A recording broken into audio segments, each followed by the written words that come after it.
Bom dia, igreja. Hoje nós vamos falar de um tema que para mim é um tema muito importante. E gosto muito desse tema. Nós vamos falar sobre trabalho. Tem algumas perguntas para a gente começar. E antes de começar, a gente tem que começar sempre orando, pedindo para que aquele que nos inspirou, aquele que nos dá a vida, possa estar conosco, para que a gente possa continuar entendendo e buscando melhor viver a vida conforme a vontade de Deus. Então oremos. Senhor nosso Deus, nosso Pai, te agradecemos, Senhor, por ter nos dado, Senhor, o trabalho. Te agradecemos, ó Pai, por o Senhor nos dar a sabedoria, o discernimento, e que possamos, ó Pai, discorrer sobre esse tema conforme a Tua palavra nos orienta. Que não venha ser nada de pensamento vão, nada de opinião própria, mas aquilo, ó Pai, que a Tua palavra nos permite entender e aplicar na nossa vida.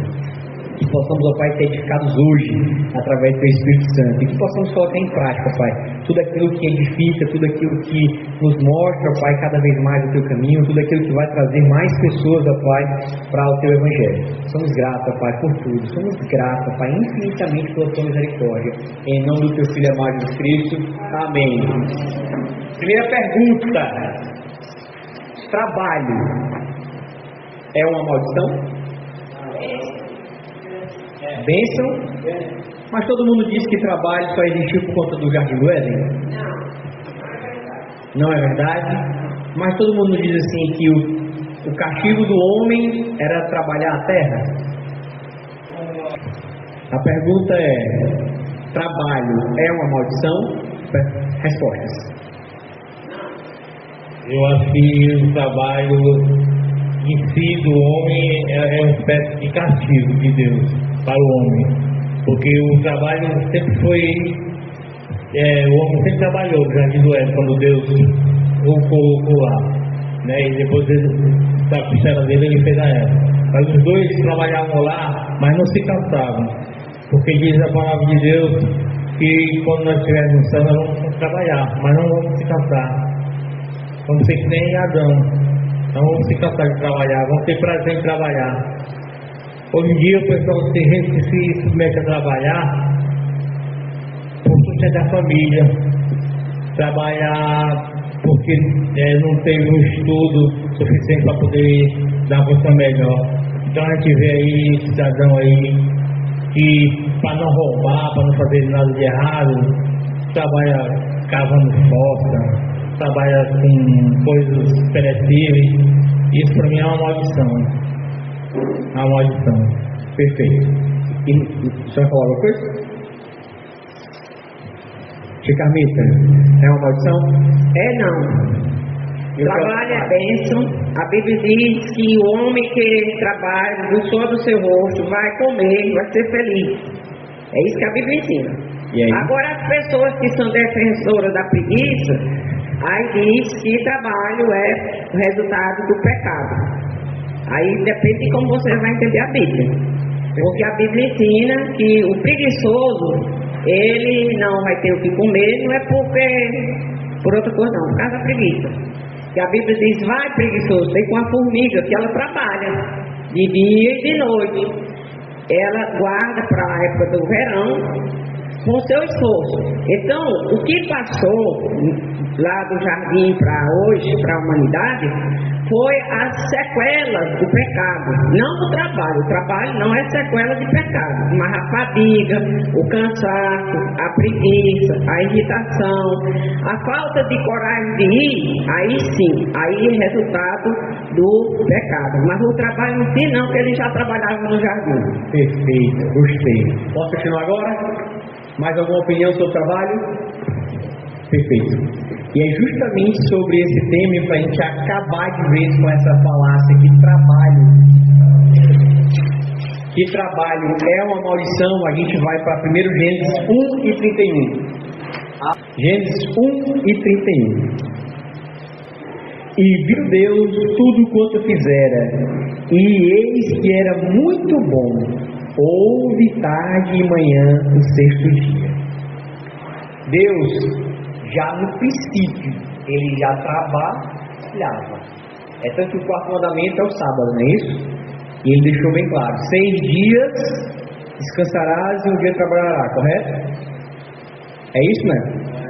Não. 6 dias trabalharás e 1 dia descansarás. Então o nosso Deus é o Deus de trabalho. Então o trabalho, como bem falou a minha tia, a irmã Carmita, ele não é uma maldição. O trabalho, como falou o irmão Austin, ele já está lá em Gênesis 2 e 26. Vamos para lá? Gênesis 2 e 26. É o 2 e 15. E tomou, pois, o Senhor Deus ao homem e o colocou no jardim do Éden para cultivar e o guardar. Então nós somos colocados e fomos criados desde o primeiro dia para o trabalho. Está claro isso? Nós somos criados lá no jardim do Éden. Nós não passávamos um dia olhando para as plantas e botando nos bichos. A gente tinha a função de cultivar. E o que é cultivar? Trabalhar. Tínhamos a função de cultivar, organizar, porque esse era o papel que Deus nos deu. Então o trabalho, Deus ama o trabalho porque Ele trabalhou 6 e descansou 1. Ele podia ter feito tudo em 1 e descansado 6. Podia ou não podia? Mas Ele já deixou claro lá, 6/1. Vamos trabalhar 6 e descansar 1. E Ele mostrou para o homem lá, amigão, você não está aqui de filosofia. Você não está aqui para ficar o dia passeando, você está aqui para trabalhar. E aí a gente vai discorrer mais sobre esse tema. Para a gente complementar, a gente vai trabalhar alguns textos. Vamos lá para Eclesiastes 2 e 24.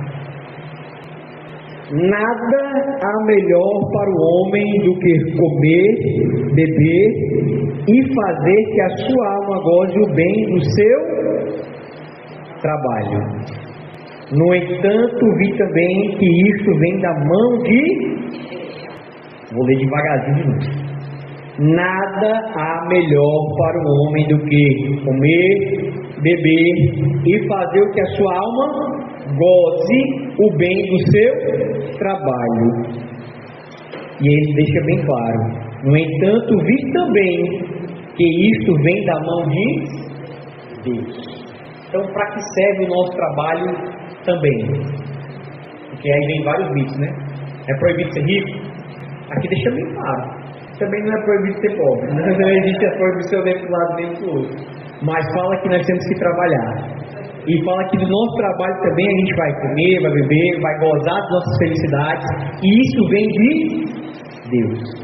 E o grande ponto hoje, e aí eu venho dos dois lados da balança, né? Eu já trabalhei e hoje eu empreendo. É que a grande diferença entre os dois lados é quem está entregando melhor para Deus. Porque quando a gente entende que eu não trabalho para o meu patrão, que eu não trabalho para o meu cliente, que eu trabalho para Deus, o meu jogo vira. E aí a gente vai discorrer muito sobre esse tema de como a gente pode glorificar a Deus através do nosso trabalho. E nós temos uma grande missão que é honrar a Deus com Ele.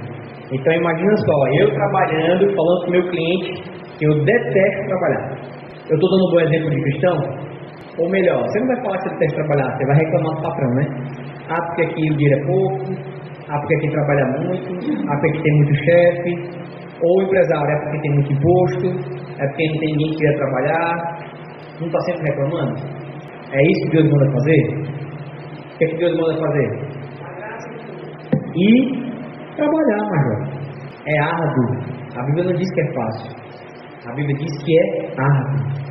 E aí a gente vai falar de várias formas de enriquecimento ilícito ou rápido, que já lá em Provérbios, Salomão já nos adverte que vai haver várias formas de você querer enriquecer rápido, que não vale a pena. Porque a fórmula da riqueza consiste em trabalhar muito, de forma árdua e inteligente. Não existe a forma de ganhar dinheiro sem trabalhar muito, a não ser que seja isso. Aí a palavra também diz que não vale a pena. Perfeito? Desde a criação, Deus estabeleceu o trabalho como uma bênção. E a Bíblia nos ensina como trabalhar com propósito e excelência para glorificar a Deus. Em passagens como Efésios 6, 5 a 9, vamos para lá. Escravos, obedeçam a seus senhores terrenos com respeito e temor, com sinceridade de coração, como a Cristo. obedecendo-lhes não apenas para agradá-los quando eles os observam, mas como escravos de Cristo, fazendo de coração a vontade de Deus. Aprendemos sobre a importância de servir a Deus em tudo o que fazemos. Contudo, a Bíblia também nos alerta sobre o perigo da preguiça e do descanso com o trabalho, como vemos em 2 Tessalonicenses 3, de 7 a 12.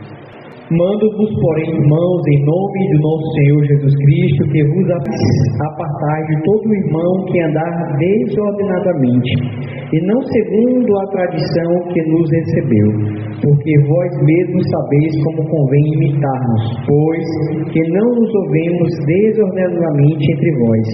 Nem de graça comemos o pão de homem algum, mas com trabalho e fadiga, trabalhando noite e dia, para não sermos pesados a nenhum de vós. Não porque não tivéssemos autoridade, mas para nos dar em nós mesmos exemplo para nos imitares. Porque quando ainda estávamos convosco, vos mandeis isto, que se alguém não quiser trabalhar, não coma também. Porquanto ouvimos que alguns entre vós andam desordenadamente, não trabalhando, antes fazendo coisas vãs. E estas tais, porém, mandamos e exortamos por nosso Senhor Jesus Cristo, que, trabalhando com sossego, comam o seu próprio pão. E vós, irmãos, não vos canseis de fazer o bem. Aqui em 2 Tessalonicenses, nós estamos falando sobre o trabalho, que é uma bênção. E aqui também está falando sobre o preguiçoso, como a tia Carmita também falou. E lá em 2 Tessalonicenses 3, 17, 12, deixa bem claro que se alguém não quiser trabalhar, não coma. Ainda diz mais: porquanto ouvimos que alguns entre vós estão desordenados, não trabalhando, antes fazendo coisas vãs. Então, a preguiça não vem do nosso século, já vem desde a primeira igreja, que sempre houve um gaiato. Quando viu a oportunidade, não, a igreja está todo mundo se reunindo, está todo mundo trazendo seus bens para cá, vamos só ficar comendo e bebendo, e acabou-se. Não é isso que Deus nos manda. Deus manda que a gente trabalhe, ele fala bem aqui, arduamente, nem de graça comemos o pão de homem algum, mas com trabalho e fadiga, trabalhando noite e dia, para não sermos pesados a nenhum de vós. E aí o pastor estava perguntando no primeiro horário qual era o papel do homem e qual era o papel da mulher. E o papel do homem é qual? Trabalhar arduamente. Ah, Flávio, é bom se fadigar? Não, mas é o nosso trabalho. Ponto e acabou. Se você nasceu homem, entenda isso. Nós estamos aqui para quê? Para prover para a nossa família. E do bom e do melhor. Está claro isso? O 1 Timóteo 5 e 8 vai complementar também. Se alguém não cuida de seus parentes, e especialmente da sua própria família, negou a fé, e é pior que um descrente. Está claro isso? 1 Timóteo 5 e 8.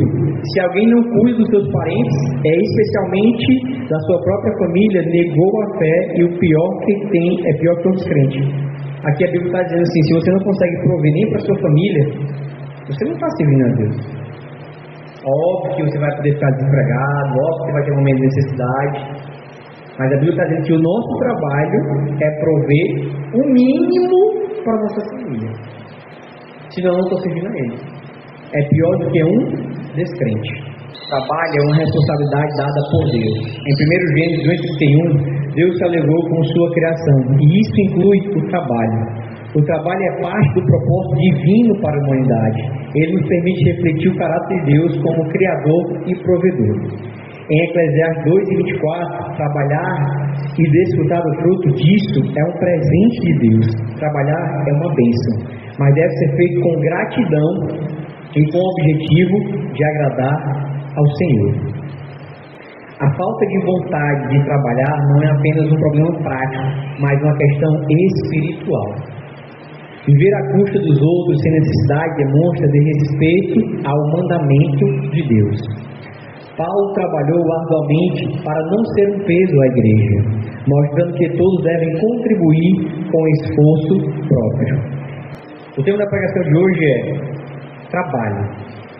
Ele é meu aliado ou ele é meu inimigo? Quando eu me acordar todos os dias, eu vou pensar, eu estou sendo amaldiçoado ou eu estou sendo abençoado? E como é que eu vou refletir a glória de Deus na minha vida e no meu trabalho? E para que serve o meu trabalho? Aqui já está mostrando que serve para sustentar a minha casa e para contribuir para a igreja. E para honrar a Deus. Porque é Ele que coloca a gente em cada posição que a gente está. Se você trabalha como na segurança pública, você está lá porque Deus deixou. E você tem que ser a melhor pessoa da segurança pública porque Deus lhe ordenou para lá. Porque você não trabalha para o governador. Você trabalha para quem? Para Deus. E não importa se todo mundo está fazendo errado. Como empresário, Deus me colocou lá para que eu pudesse fazer a coisa correta. A Bíblia fala sobre a balança enganosa, que é justamente que pesa sobre o empreendedor. Eu tenho que oferecer um serviço de qualidade e cobrar justo. Se eu cobrar mais do que seja justo, balança enganosa. E a balança enganosa vem desde antigamente. Sabe como é que funcionava a balança enganosa? Como é que funcionava a balança enganosa? Para comprar, eu tinha um peso. Para vender, eu tinha outro. Exemplo, para comprar ouro, o meu 1 quilo, né, dava 800 gramas. E para vender o meu quilo, dava 1,2 kg. Isso é a balança enganosa. E no nosso dia de hoje tem balança enganosa? Tem. Muita. Quando você acha que enganou alguém, Deus já está sabendo. Se você vende um produto ou um serviço, se não entrega aquilo que você prometeu para o seu cliente, balança enganosa. E Deus está vendo. Aí você vai perguntar assim, eu trabalho, mas não consigo prosperar. Eu não consigo ter, como é que a gente pode dizer, um sucesso junto com Deus, que é um sucesso com tranquilidade. Dormir tranquilo, sou do justo. É porque em algum momento, ou o tempo todo, você trabalhou com a balança enganosa. O jeito mais simples de você entender isso, você vai comprar esse meu carro. Se ele for de leilão, eu não disse para você que ele for de leilão, eu estou lhe enganando, não estou, irmão? Eu não tinha que lhe avisar que o carro era de leilão? Ou que o carro já tinha sido batido? Mas eu não me avisei e vendi como carro de procedência. Isso chama-se balança enganosa. Eu estou honrando a Deus com o meu trabalho dessa forma. Eu posso ser o vendedor que mais vende. Eu estou honrando a Deus com isso? Eu estou honrando a quem? Ao meu eu. Para dizer assim, eu sou o vendedor que vende mais caro. E não é o que a Eclesiastes está falando. O sossego, o gozo do seu coração vem quando Deus permite. E Deus não vai permitir você gozar quando você está enganando alguém. Ora, se alguém não tem cuidado dos seus, e especialmente dos da própria casa, tem negado a fé, e é pior do que o descrente. O trabalho também é um meio de cuidar da família e dos necessitados. Negligenciar essa responsabilidade e negar os valores fundamentais da fé cristã. Prover para a família é uma evidência da obediência a Deus e do amor ao próximo. Em Colossenses 3, 23 a 24, trabalhar para o Senhor transforma o nosso esforço em adoração. Nossa motivação deve ser agradar a Deus e não buscar apenas recompensas humanas. Em Efésios 6, 5 a 9, tanto os trabalhadores quanto os líderes estão chamados a agir com sinceridade, respeito e integridade. É isso que acontece no dia de hoje? É isso que você vê no seu trabalho, não é? Todo mundo sendo íntegro, honesto, falando a verdade? É isso que você vê lá? Ninguém faz fofoca, ninguém fica no celular roubando o tempo do patrão. Mas esse é o papel do cristão, irmão? Qual é o papel do cristão? Como se Cristo estivesse do seu lado. Esse é o nosso papel quando estamos trabalhando. Ele está.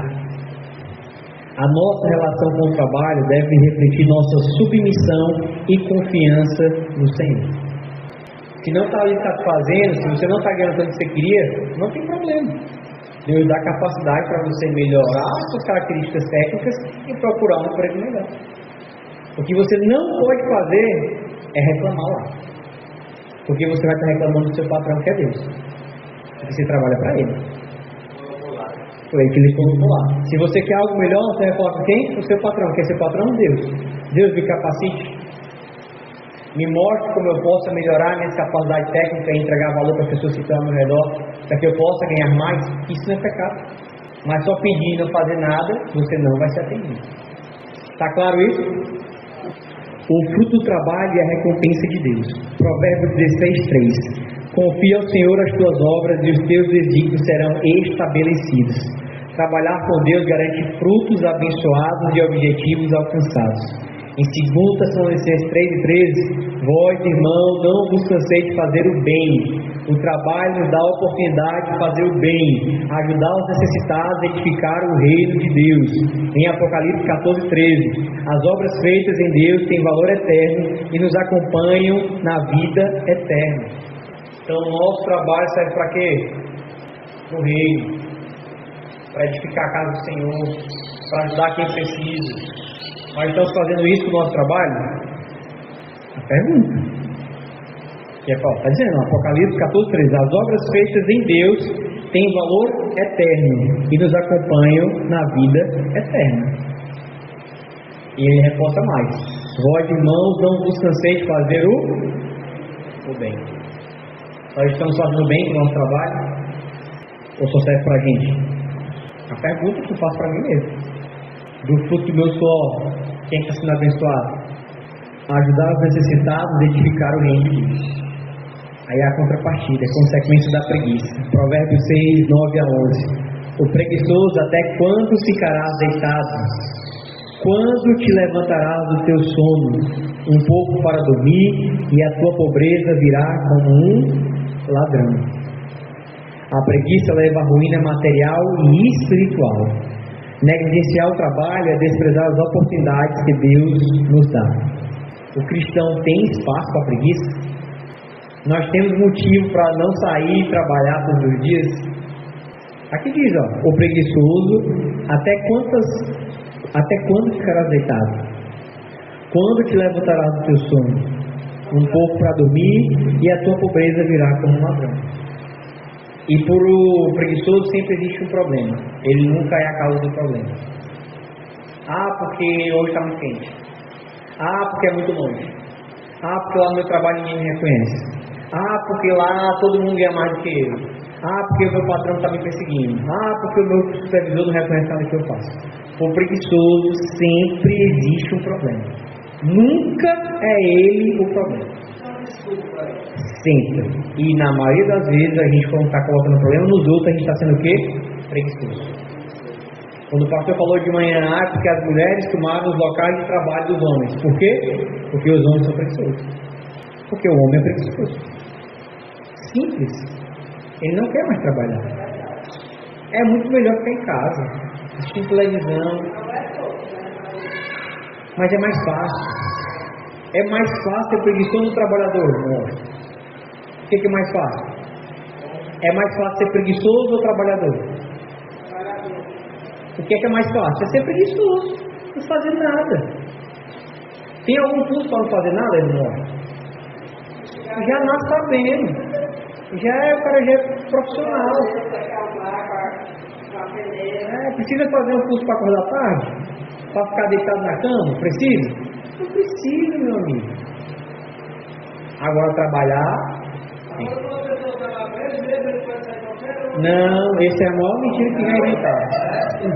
É a maior mentira que vai inventar. Eu lhe garanto, se você encontrar um cabo que diz aí que é empreendedor e dorme até meio-dia, esse aí ele está trabalhando errado. Esse eu lhe garanto. E assim, entenda. A Bíblia já deixa claro. Você não vai ganhar se você não trabalhar. O cara que dorme até meio-dia, na maioria das vezes, ele vai trabalhar até meia-noite. Se ele não trabalhar dentro da empresa dele, a empresa dele vai quebrar. Ponto, acabou. Não tem outra regra para isso. O galego é o cara que mais trabalha, meu amigo. Ele passa o dia todo rodando aí. Não, aí para receber. O problema do galego é receber. Vender todo mundo quer comprar, não quer? Pagar é brasileiro. Exatamente. Então assim, tem que trabalhar.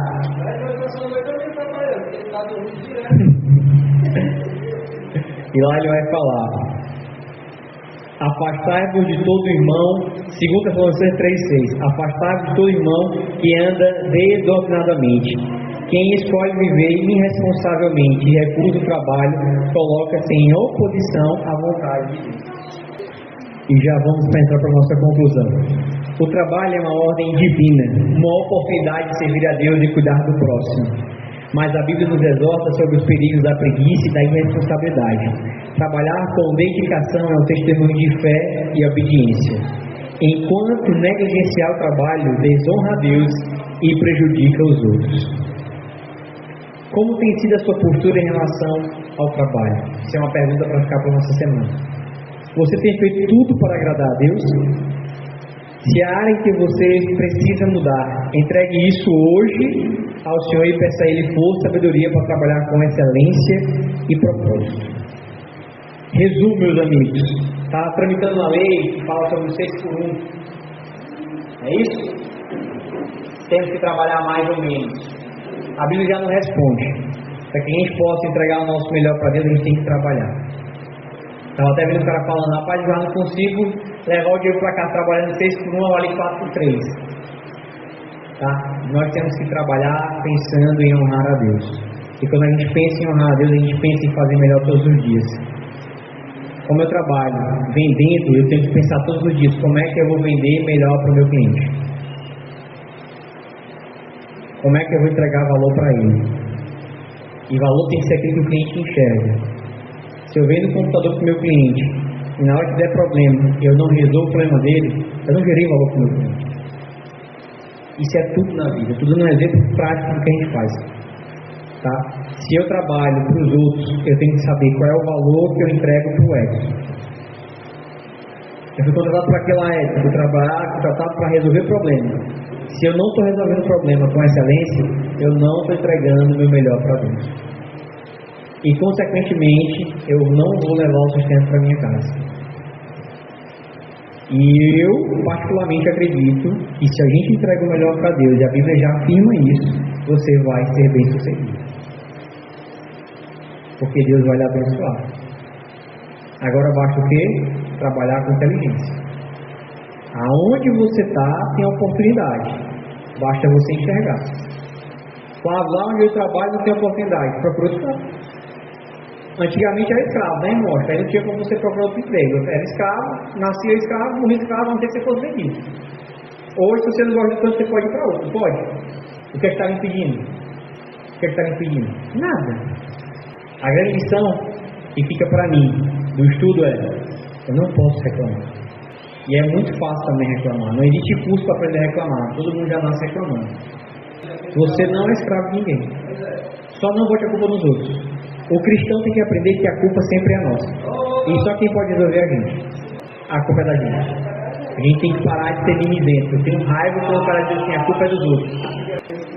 Ele está falando da parábola onde ele foi colher, chamou o primeiro, chegou cedo, pagou R$100. O do meio-dia pagou 100 e o último pagou 100. O primeiro achou muito ruim, porque teoricamente ele tinha que ganhar mais porque ele trabalhou mais. Mas foi o ano acertado. Não é? Deixa eu pegar o microfone aqui, entrega ali para o irmão. Maldita a terra por tua causa, em fadiga, obterás dela o sustento durante os dias da tua vida. Se Adão não tivesse pecado, né, que também não vai atribuir a Eva, se os dois tivessem pecado, será que no jardim do Éden eles teriam fadiga para obter o sustento deles lá no jardim do Éden? Ele não teria. Só como você falou, a culpa é nossa. A culpa é nossa. Então, nós como servos de Deus, nós temos que trabalhar, lógico. Que nem José, que foi vendido pelos irmãos, foi para a casa de Potifar trabalhar. E fez o trabalho não foi para agradar Potifar, mas para agradar a Deus. E quando teve a oportunidade de revelar o sonho para o copeiro e para o outro lá, o elemento lá, ele disse: quando estiver lá, não se esqueça de mim. E ambos estiveram na presença de Faraó. Ambos estiveram, mas um deles se lembrou de José. E o Faraó mandou chamar José. José foi, interpretou o sonho e se tornou o governador do Egito, né? Porque ele trabalhou em função de Deus, para Deus. Não foi para ele, não foi por ele. Tá É por isso que eu quis dizer, o contexto. Sim? O contexto. A gente tem que trabalhar, o homem tem que trabalhar com aquelas tempos. Mas foi uma maldição que Deus deu ao homem por ter pecado. O trabalho, não o trabalho em si, mas obter, né, do trabalho suor, diz aqui a maldita terra por tua causa, em fadiga obterá sustento durante os dias da sua vida. O que é que eu creio, irmão? Essa fadiga que ele fala são os problemas que acontecem no trabalho. Quer dizer, eu não trabalho pesado, mas o meu fornecedor atrasa. E se fadiga, porque você fica preocupado com você entregar a mercadoria para o seu cliente. Então, o que trouxe de maldição são os problemas que vão acontecer durante o dia a dia. O cara que você vende não paga. Se fosse o Jardim do Éden, quando a gente for para a presença do Senhor, todo mundo vai ser honesto. Você não vai ter esse tipo de problema. Nesse contexto eu estava falando. Você não vai ter esse tipo de problema. Mas aqui, enquanto a gente trabalha, nós vamos ter problemas, que são os abrolhos. Que são a maldição que a gente recebeu, como trabalhar com quem não paga, trabalhar com mentiroso, com a pessoa que quer lhe derrubar, como era o caso de Daniel, onde todo mundo queria derrubar ele. Isso é a maldição. É nesse contexto, porque se todos nós, né, com todo respeito à irmã Carmita, fosse uma bênção de Deus trabalhar, nós vivemos muito bem, todo mundo. Hoje em dia você vê aí o que acontece na terra aí, comunismo, socialismo, capitalismo, tudo por conta disso. Sim? Mas os percalços sim é uma maldição, mas o trabalho em si é uma bênção. Então, por exercer o nosso trabalho, trabalho é uma bênção, mas vamos ter problema. O contexto que eu estou falando, por que foi que aconteceu isso? Sim. Foi porque justamente o pecado entrou no mundo. Porque foi que mudou, cuidar para trabalhar. Exato. E aí o grande impacto do contexto da mensagem de hoje temos que entregar nosso melhor para Deus, o nosso suor é para a casa do Senhor, temos que entregar o nosso dízimo, temos que ajudar o próximo e temos que levar o alimento para a nossa casa. É o mínimo. A palavra deixa claro, se eu não levo alimento para a minha casa, eu sou pior do que o infiel. Então temos que ter cuidado do nosso trabalho também. Se lá não é bom onde você está, você não pode pedir as contas antes de você já ter outro negócio para você colocar para frente. Porque senão você pode falhar dentro de casa. Não quer dizer que você não tem que ficar lá escravo da vida. Muito pelo contrário, você tem que se capacitar para que você possa pegar uma coisa melhor. O mesmo caso sou eu. Se o meu segmento não está indo bem, não adianta ficar reclamando, porque tem o Mercado Livre, porque tem internet, eu não vou conseguir mais vender loja física. O que é que isso vai me ajudar? Nada. O que eu tenho que fazer? Estudar o mercado. Qual é a próxima oportunidade que eu posso alcançar? Como é que eu posso impactar e gerar valor para os meus clientes? E assim alcançar o sucesso. A única coisa que eu não posso fazer da mensagem de hoje é reclamar. O teu trabalho é uma bênção que Deus nos deu. E as maldições, como o irmão bem falou, vai ser os percalços da vida. Vai ser problema com o fornecedor, vai ser com o cliente que vai estar mentindo para você, vai ser colega de trabalho que quer derrubar, vai ser com um patrão que não é fiel, que não vai pagar na hora certa. É dia 5 para pagar? Dia 5 não é dia 10. Concorda? Dia 5 é dia 5 que acabou. E ele se resolveu para fazer o dele. Então, o básico está bem claro aqui. Entregue o seu melhor para Deus. Vamos ficar de pé, igreja? Vamos orar. Senhor nosso Deus, nosso Pai, te louvamos, Senhor, pela oportunidade que temos de trabalhar, Senhor. Sabemos, ó Pai, que teremos dificuldade, porque infelizmente pelo pecado, ó Pai, que entrou através de Adão e Eva, temos pecado durante o nosso dia a dia. Mas temos prazer, Senhor, em saber que o trabalho vem de Ti. E que poder gozar, Senhor, comer, viver, ter alegrias através do nosso trabalho, vem principalmente, exclusivamente de Ti, Senhor. Que possamos, aonde cada um dessa igreja estiver, Senhor, que quer estudar essa mensagem, possa entregar o seu melhor no seu trabalho, na sua empresa, aonde você estiver entregando, ó Pai, a sua hora. Que possamos, ó Pai, ser reconhecidos como teus servos, pessoas que entregam realmente aquilo que foi acertado, para que possamos ser exemplo, ó Pai, que possamos trazer mais e mais pessoas para te conhecer como Senhor e Salvador de suas vidas. Abençoa, Senhor, o nosso trabalho. abençoa nossas empresas, nos guarda, Senhor, e nos protege. Em nome do Teu Filho amado Jesus Cristo. Amém.